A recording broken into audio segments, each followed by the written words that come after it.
Guys, tingnan nyo to. It's official and confirmed. Si Kyla Jen Carter na ang bagong Miss Charm Philippines 2024. Congratulations!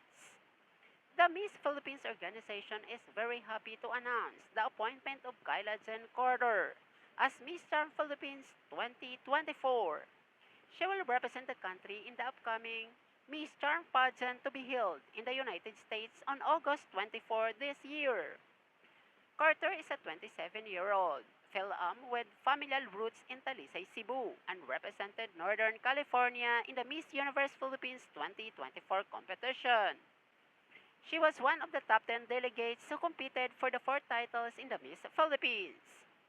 She was one with the highest ranking delegates who was eligible for the titles and agreed to be considered for the Miss Philippines in case of the Miss Charm representative.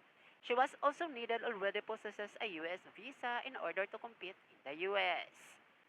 And fate would have it, the Miss Charm Philippines 2024 slot was vacated and needed a new representative. And as one with the highest ranking delegates who meets all the other requirements, Carter was easily the best choice. Not having to worry about securing a US visa meant that she could immediately focus on planning and preparations for the competition. Once again, the newly appointed, the Miss Charm Philippines 2024, Kyla Jen Carter. Okay guys, suportahan natin ang kanyang laban. At ano ang masasabi nyo tungkol dito? Just comment below.